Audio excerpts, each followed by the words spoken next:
Namaste, everyone. Welcome to our class. This is class 9 of the experiencing the essence of the Ashtavakra Gita. So we're so happy to have you with us. Welcome, welcome, welcome. Let's see if we can get the camera a little closer.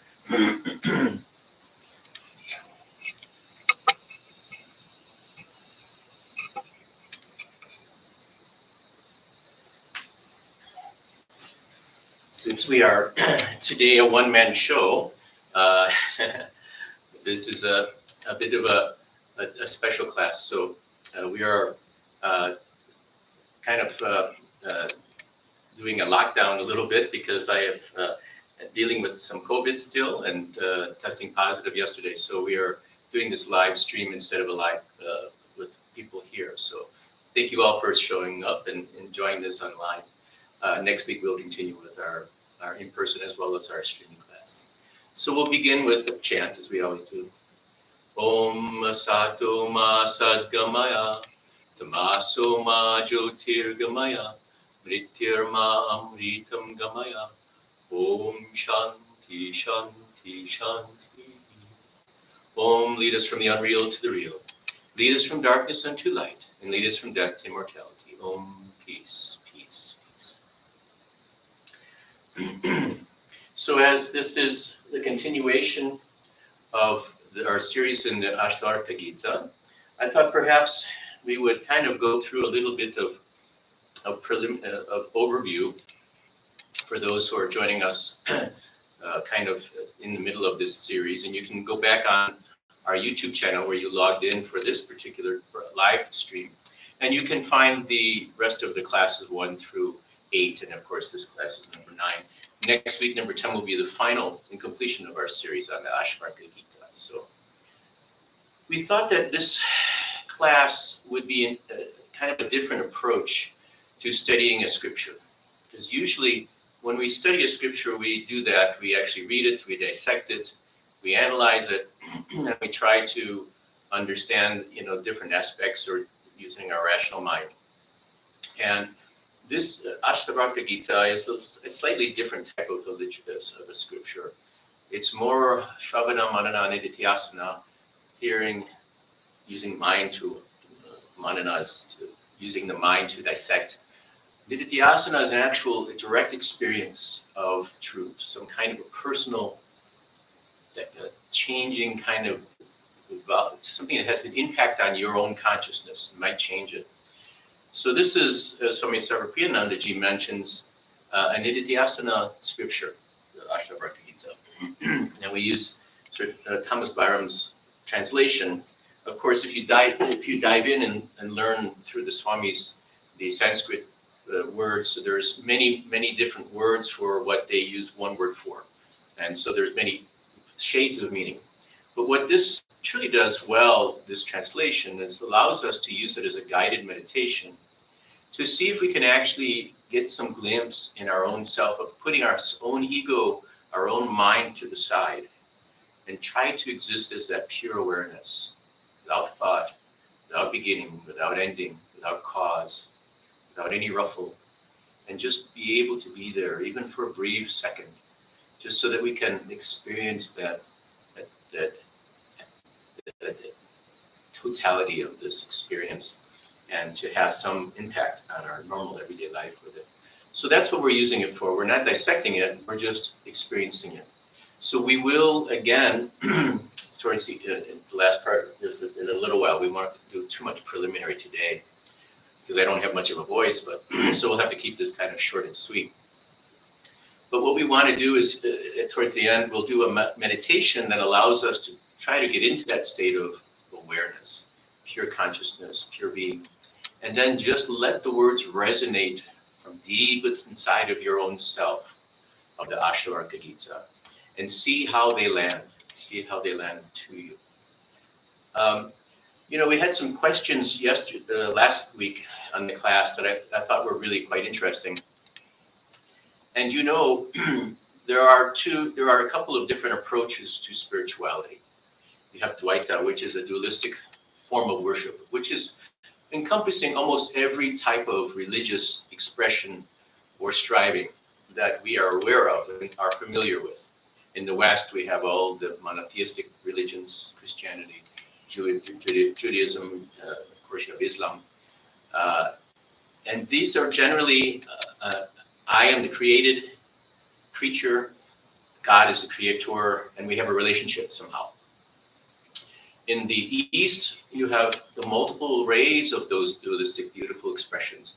You have God as Krishna, or you have Rama. And you also have the Divine Mother, which, only in Catholicism do we have any conception or any kind of expression that way. But in Hinduism, we have Ma Kali, we have Ma Durga, we have Ma Lakshmi, we have Ma Saraswati, and all the Devis, many, many Devis, that give expression to the divine attributes of the Devi, which in this case would be expression, divine expression in creation.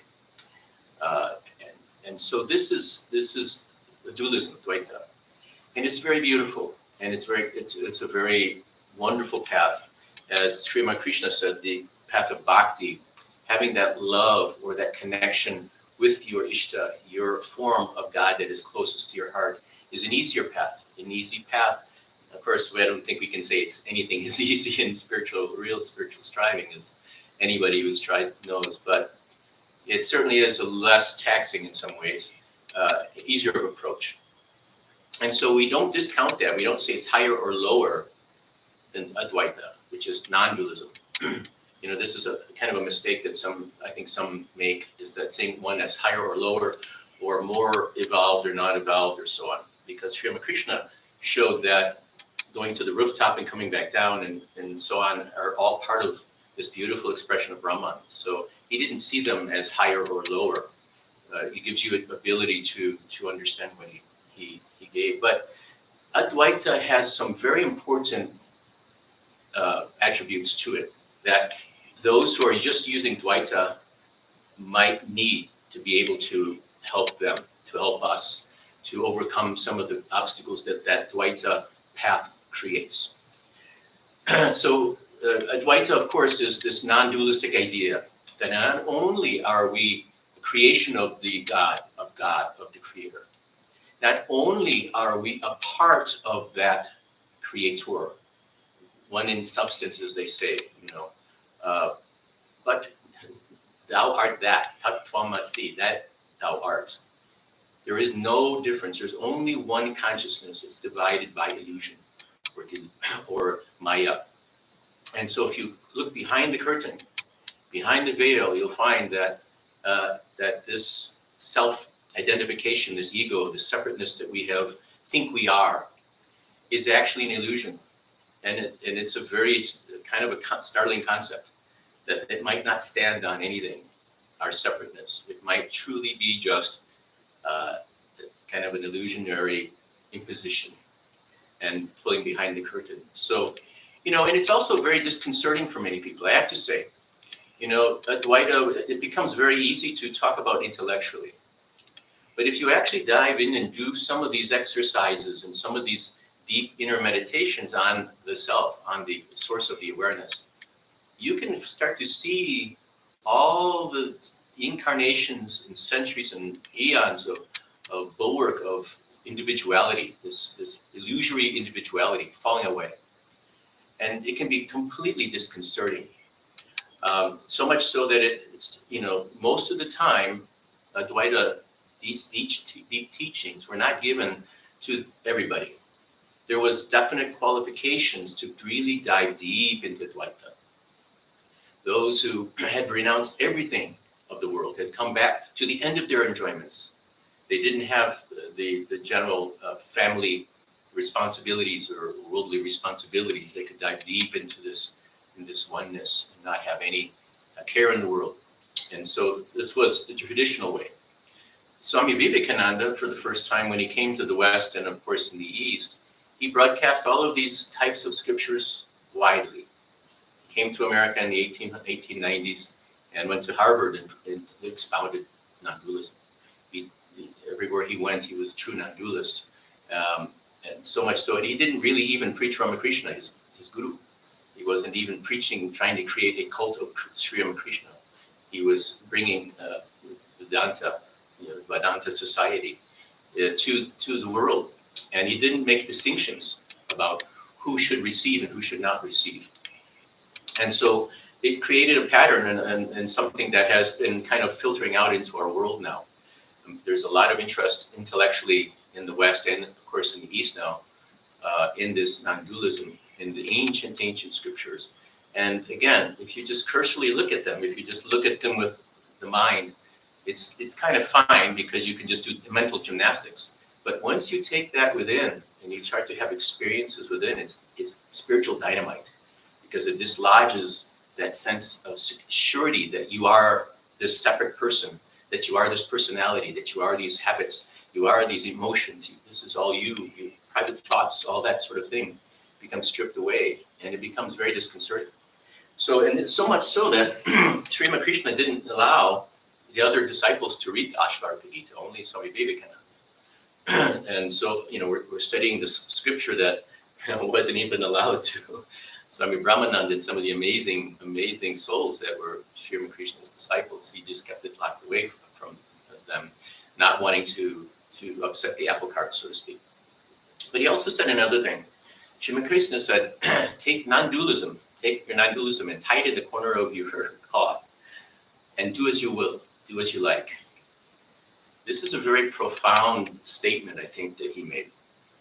And I think it's the practical beauty and value of Advaita teachings, even if we're not going to dive into them as our sadhana this lifetime or now.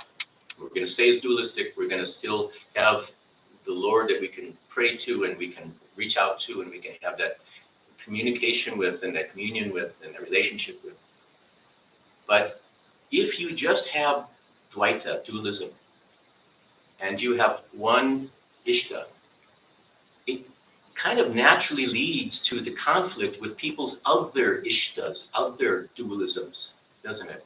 And it's kind of led to all of this argument and this sometimes murder and horrible situations we have in the name of religion, because one duality conflicts with another duality. My God's better than your God. My God's more superior. You're less.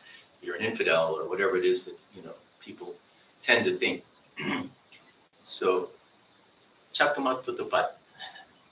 We could not have, there's so many religions, we couldn't have the whole essence of Sri Ramakrishna's teachings without Advaita, without non-dualism. This is the essence of what I think he brought into this world, is he brought this idea that at the end of all things, we are all one. All paths lead to the same goal. And all true paths are equally sacred and can give you this joy of these experiences, spiritual journey. But at the end of the day, they all lead to the same place. And so we are all one. And that is the one possibility for peace. That is the one possibility for harmony between religions. And so this is very important. So I think that Advaita has a tremendously important part in spiritual life. But at the same time, it can be very disconcerting for those who, are not really wanting to go down that road yet. And then it's not important. I think you can take some of the concepts of this and create that peace between your Ishta and your beloved and all the others Ishtas and beloveds, so that they all are truly one. And we truly have room for all of these expressions and love for all these expressions. But it doesn't mean that we have to go down each person into the experience of non-dualism. Sri Ramakrishna was talking obviously to one of the devotees too, Keshav, and he started to talk about non-dualism. And he said, if I go any further, you won't be able to keep your organization. Keshav was a great teacher, spiritual teacher, and well known, and made Sri Ramakrishna known to Bengal actually in the beginning. And he said, if I go any further, then you won't keep your organization together. You won't be able to function in that way anymore in this world. And he said, then stop. I won't hear anymore. So this is something that I think you really need to find how non-dualism fits into your own path in sadhana. When we're talking about experiencing the essence, that's why we've been actually trying to do some experiential things with Advaita. and they're beautiful and they're safe, and I don't think there's harmful. But if you feel drawn to doing your devotions and you have japa to your ishta and all this, it's no conflict. That's the beauty of Sri Ramakrishna and the way he talks about spirituality. There's no conflict there. Take that non-dualism, tie it in the corner of your cloth, and do as you please, do as you like, and worship and do the japa and do that sacred, beautiful relationships with all the divine. So now let's just, as we do, we'll take some different points of view from different spiritual greats and giants on this subject, so that we can go into the Ashtavakra Gita. And actually, before we do that, why don't we do some chanting?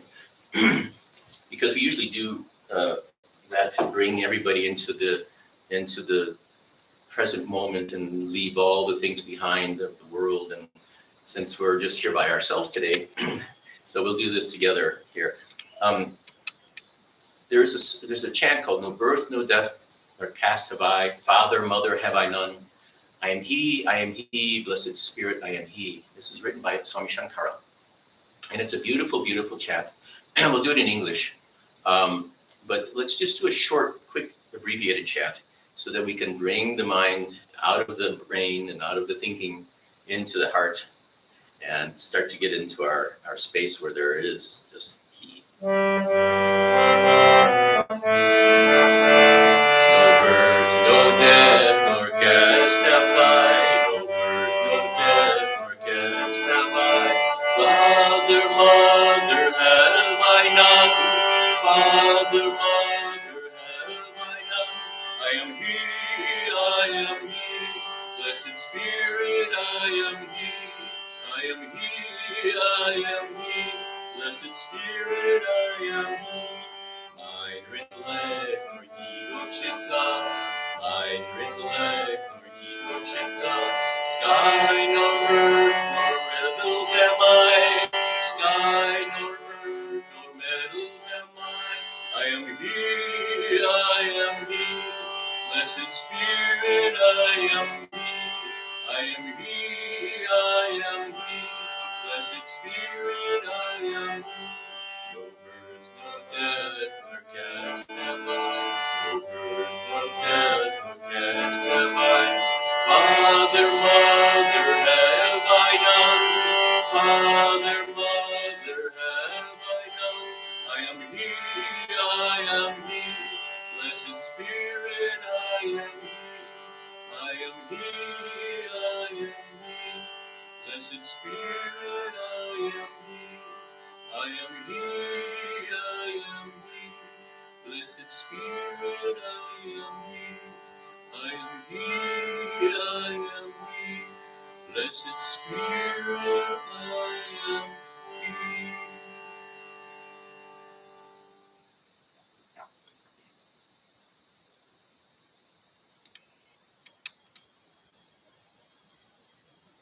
Okay. So I thought I would read just a few things, and then we'll get into the Ashtavakra Gita and do our guided meditation. So this is from Anandamoyi Ma, again one of the great female saints of India, who was enlightened and realized from her very birth. Somebody gave a question, "Ma, please give us some advice so that we can all become better. We are unable to sing the Lord's name." And then this is Sri Anandamoyi Ma started laughing. "In due course," she said, "even if you cannot take the name, then do as I tell you. As soon as you get up from sleep in the morning, pray this to God. O Lord, may we perform our actions as you ordained, and may we also understand at the same time that we are doing what you would like us to do. In actual fact, whatever we do is exactly as God has ordained previously, but we fail to comprehend this. All our actions are as he would like us to do. So we must pray to God. You must make us your tools, and let us understand that we are merely your tools. Whether in bed or not in bed, each morning you must pray this to God. If you could not sit on your bed and do so, you can lay down and pray. Although if you pray laying down, your attention is riveted more to us than on your prayers. Still, it is better to do this than nothing. I am speaking of praying while lying down in this light. So this is something that you'll see that is really brought out in all of the paths. And it comes to self-surrender. At a point in time, whether we have Dvaita or Advaita natures, there comes this ultimate self-surrender, either to the Ishta, to your form of your beloved, or to that self within, the sacrifice of the individuality to that inner self, in a total sense beyond comprehension. Realizing that everything that comes to us is coming to us through the will of God, as the perfect expression, as a form of experiences that have been set in motion before we even took this body. And to be able to just surrender to that is the highest wisdom. And it's given in all the teachings eventually. So surrender. In the meantime, what Sri Krishna said also is the struggle ceases in surrender. And that the end of enjoyments, surrender ends in the satiation of all desires. Satiation of all desires. When everything you've tried doesn't work and you still have unsettledness, you still have pain, you still aren't completely happy and contented, you realize there's only one thing left. Nothing outside in the world to achieve, to do, to become, to learn. Only that self-surrender inside completely takes us there. And Ananda Boima said again, desires and cravings make up the contents of your subtle body. Just as the scent of a flower comes and goes, such are your births and deaths. Again, from another angle of vision, there is no birth nor death at all. When the physical body is dead, that subtle body with those desires and cravings float about shelterless. And then man is born again according to his karma, the ego or I-ness, which is studded with desires and comes and goes. While for the Atma, there is no question of coming and going. Man has a gross, a subtle, and a causal body. The root cause of the same is the Atma. Until this is realized, there is birth and death. The Atma is self-effulgent. Coming and going exists only for the individual. In order to realize yourself, you have just to remove the curtain. So, it's interesting. Anandamoy Ma obviously is a great kind of object of veneration in this Ma for millions and millions. But she also was, quite a non-dualist as well. She had that same teaching as the greatest non-dualist at the core of her teachings, as you can hear it. So it's a beautiful blend of both Dvaita and Advaita in Ma. Here's Swami Vivekananda. Real love is love for love's sake. I do not ask health or money or life or salvation. Send me to 1,000 hells, but let me love thee for love's sake. Mirabai, the great queen, taught the doctrine of love for love's sake. That's from Swami Vivekananda's lectures. Again, it's just that the final stage when everything is surrendered and there's nothing that you wish anymore. There's nothing that there's nothing that can make you happy. There's nothing that can settle you. There's nothing that can remove pain from past the possibility of recurrence, is what the scriptures in India say about non-dualism. But if you get highest heaven, your punya's ended, and then you end up expiring from that highest heaven, and you have a cycle of births and deaths again. Do the greatest sacrifices, you do the greatest penance, you do all these things with an object of enjoyment or attainment, and it is a cycle, no matter how it's looked at. And going beyond that cycle is the only truth. And the reason is because, according to the scriptures, that's not reality. None of that. It's all projection of our own mind. All of that, the highest heavens, the greatest joys, the greatest bliss, all that's projection from our own mind. It's not reality. We just have to turn within, turn it backwards, inside, to find out what is really true about us. What are we? Who am I? As Sri Ramana always would say. And this is Ma. Just as fire burns away all dross and rubbish, so the threefold sufferings purges man's heart from all impurity and results in the growing single-mindedness in his search after truth. When he becomes deeply conscious of his weaknesses and tormented by the thoughts of his undesirable impulses and distracting characteristics, when afflictions like poverty, bereavement, or humiliation make him feel his life is futile, then and only then does he develop real faith and religious fervor, and becomes anxious to surrender himself at the feet of the Supreme Being. Suffering should therefore be welcomed. Never does the soft moonlight appear more soothing than after the scorching heat of a summer day. This is Ananda Moima. Again, it's kind of harsh to look at things that way, I know. And there's so much suffering in the world. But, you know, if things were always rosy and peachy, we would never seek anything higher. We would never be discontented. We would just go along with the illusion forever. And that can never be according to the scriptures and the great ones. So this is not our home. We're visiting here to do the things that are destined to be done. And then with non-attachment and great joy turning within, realizing that our own very being is that joyful, beautiful bliss that we always long for. And it's always been there for us. We just turned our backs on it. And this is Bhagavan Sri Ramana. Bhagavan is always with you and in you, and you are yourself Bhagavan. To realize this, it is neither necessary to resign your job nor to run away from home. There is no need to resign your job. Only resign yourself to God, the bearer of the burden of all. One who renounces desires actually merges in the world and expands his love into this whole universe. Be as you are. And that's Sri Ramana. So beautiful to have it stated very simply. And this last one, there is no difference between dream and the waking state, except that the dream is short and waking is long. So Sri Ramana. Okay, so let us get ready for our guided meditation. As I said, the class won't be as long as normal. We'll finish this last chapter, and then next week, we'll start the new chapter. By the way, next week, we're going to start the class at 2 p.m. And there will be a live version of this if you are close to the Vedanta Center in Las Vegas, and it'll be live streamed as well.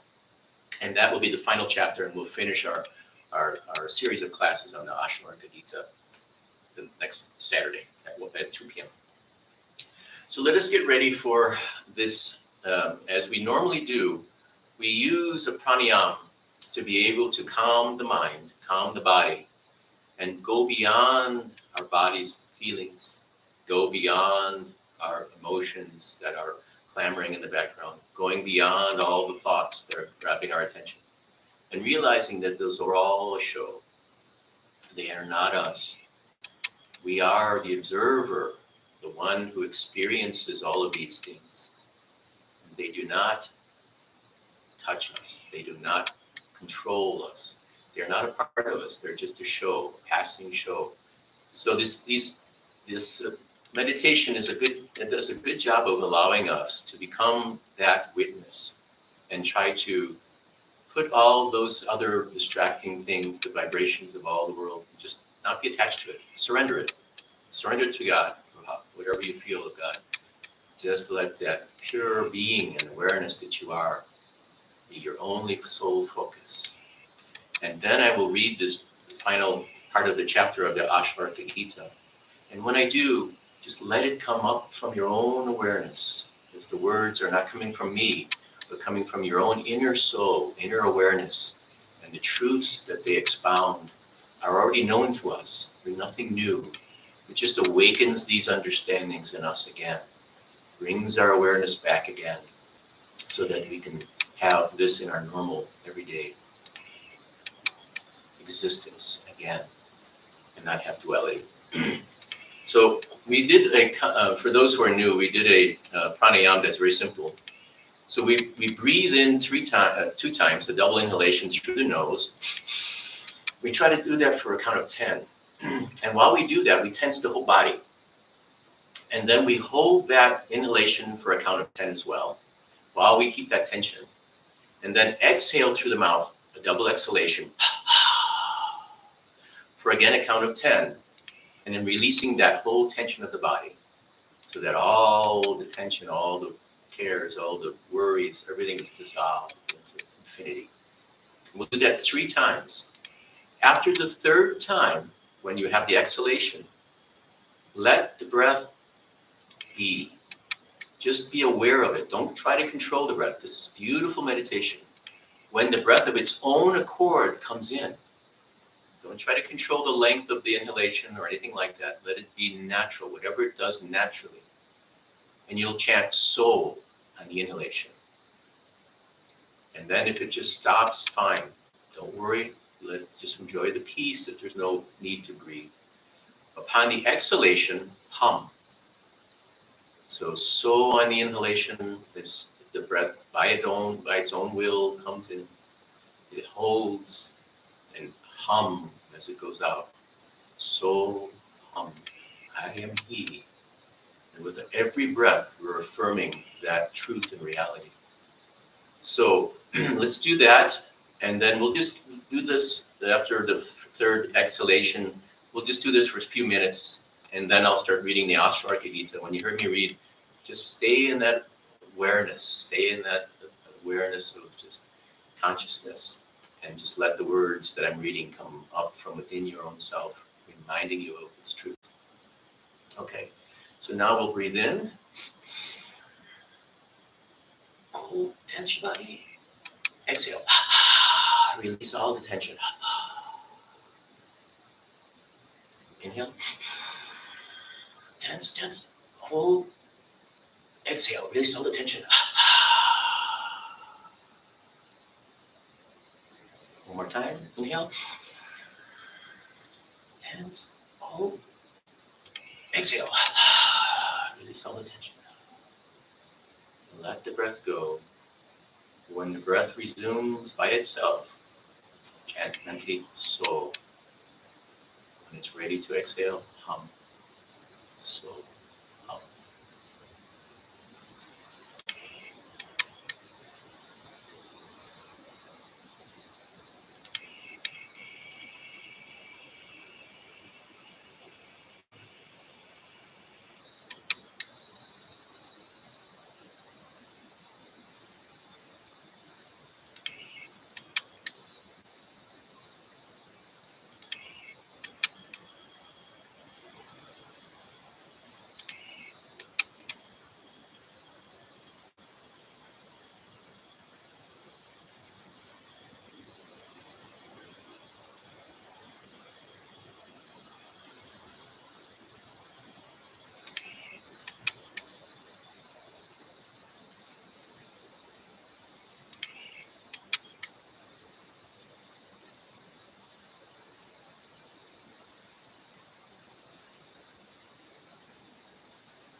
The master fulfills his duties and is always untroubled. The fool does nothing and is always troubled and distracted. The master goes about his business with perfect equanimity. He is happy when he sits, happy when he talks and eats, happy asleep, happy coming and going. Because he knows his own nature, he does what has to do with unruffled feeling, like ordinary people, soothing and shining, like the surface of a vast lake. His sorrows are at an end. The fool is busy, even when he is still. Even when he is busy, the master gathers the fruits of stillness. The fool often spurns his possessions. The master is no longer attached to his body. So how can he feel attraction or aversion? The awareness of the fool is always limited by thinking or trying not to think. The awareness of the man who lives within, though he may be busy thinking, is beyond even awareness itself. The master is like a child. All his actions are without motive. He is pure. Whatever he does, he is detached. He is blessed. He understands the nature of the self. His mind is no longer thirsty. He is the same under all conditions. Whatever he sees or hears, or smells or touches or tastes. The master is like the sky. He never changes. What does the world matter to him, or its reflection? What does he care about seeking, or the end of seeking? He is ever the same. The victory is his. He has conquered the world. He is the embodiment of his own perfect essence, by nature one with the infinite. What more is there to say? He knows the truth. He has no desire for pleasure or liberation. At all times, in all places, he is free from passion. He has given up the duality of the world, which arises with the mind, and is nothing more than a name. He is pure awareness. What is there left for him to do? The man who is pure knows for certain that nothing really exists. It is all the work of illusion. He sees what cannot be seen. His nature is peace. He does not see the world of appearances. So what do rules matter to him? Or dispassion, renunciation, and self-control? His form is pure and shining light. He does not see the world. So what does he care for joy or sorrow, bondage or liberation? He is infinite and shining. Before the awakening of an understanding, the illusion of the world prevails, but the master is free from passion. He has no I. He has no mind, and he shines. He sees that the self never suffers or dies. So what does he care for knowledge or the world, or the feeling I am the body is mine? The moment the fool gives up concentration and his other spiritual practices, he falls prey to fancies and desires. Even after hearing the truth, the fool clings to his folly. He tries hard to look calm and composed, but inside he is full of cravings. When the truth is understood, work falls away. Though in the eyes of others, The master may seem to work. In reality, he has no occasion to say or do anything. He has no fear. He is always the same. He has nothing to lose. For him, there is no darkness. There is no light. There is nothing at all. He has no being of his own. His nature cannot be described. What is patience to him, or discrimination, or fearlessness? In the eyes of the master, there is nothing at all. There is no heaven. There is no hell. There is no such thing as liberation in life. What more is there to say? Hoping, he hopes to win. Nothing he fears to lose. His mind is cool and drenched with nectar, free from desire. He neither praises the peaceful nor blames the wicked. The same in joy and sorrow, he is always happy. He sees there is nothing to do. He does not hate the world. He does not seek the self. He is free from joy and sorrow. He is not alive, and he is not dead. He is not attached to his family, free from desire of the senses. He does not care about his body. The master expects nothing, and he shines. Whatever befalls him, he is always happy. He wanders where he will, and wherever he finds himself, when the sun sets, there he lays down to rest. He does not care if the body lives or dies. He is so firmly set in his own being. He rises above the round of birth and death. He is full of joy, attached to nothing, free from possessions. He stands on his own. His doubts dispelled, he wanders where he will, never setting one thing against another. The master shines. He never says mine. Gold, stone, earth, they are all the same to him. He is not bound by sloth, nor consumed by his own activity. He has severed the knots which bind his heart. Who can compare with him?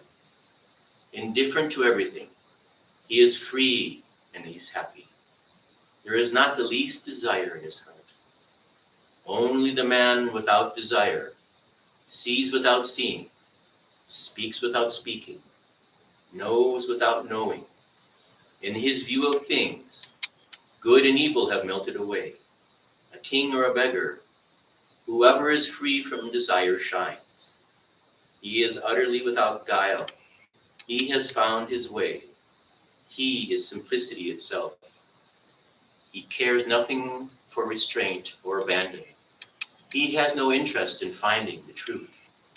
He has no desires. He rests happily in the self. His sorrows are over. How can anyone tell what he feels inside? Even when he is sound asleep, he is not asleep. Even when he is dreaming, he does not dream. Even when he is awake, he is not awake.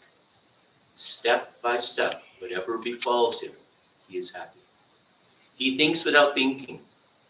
He feels without feeling. He is intelligent, but he has no mind. He has personality, but has no thought for himself. He is not happy, nor is he sad. He is not attached, nor is he bound. He is not free, nor does he seek freedom. He is not this, he is not that. Amid distractions, he is undistracted. In meditation, he does not meditate. Foolish, he is not a fool. Knowing everything, he knows nothing. He always lives within. He is everywhere the same. Action or duty are nothing to him. Because he is free from desire, he never worries about what he has done or not done. Blame does not disturb him, nor does praise delight him. He neither rejoices in life, nor fears death. His mind is calm, never seeking the solitude of a forest, nor running from the crowd. Always and everywhere, he is one and the same.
truly hope this session has given some help in some way.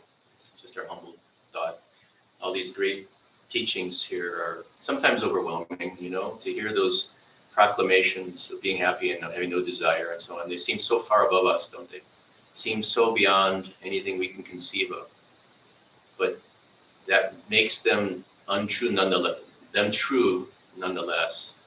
Even if we can't understand it, it's like that story that Swamiji used to talk about where the lioness died in the middle of attacking a bunch of goats, and a lion cub fell out of her and was born in the midst of the goats, and the goats raised it, and it acted just like the goats. They bleated and ran away, and it was always afraid. And then when the lion came by and saw this lion that was acting just like goats, so he was running away, bleeding and so on. And he went and grabbed it, and he was bleeding, thinking that he was going to die. He grabbed it and showed him took him to the water's edge, the lake's edge, and put his face there and showed him. He said, look at your face. Now look at my face. You see any difference? You're not a goat, you're a lion. Sooner or later, we're all just surrendered to our understanding of the divine, that they will waken us, they will allow us to see the truth. And they're a good time, and it's good time. But that is true right now, and that's what Ramana and Krishna and all the great ones, Ma, it's true right now, even if we don't understand it, even if we don't believe it, if we just can't even conceive of it, it's true. So we have to surrender. All of it is surrender. Surrender to the truth. Surrender to your God, your Ishta. And that, I think, is the final word in spirituality, is ultimate surrender to the truth. Thank you all for coming. We'll look forward to seeing you next week here at the Vedanta Center. At 1 o'clock, we'll have our Puja, and 2 p.m. we'll have our final class on the Ashtavakra Gita. Namaste, namaskar. Have a wonderful week and the rest of your weekend.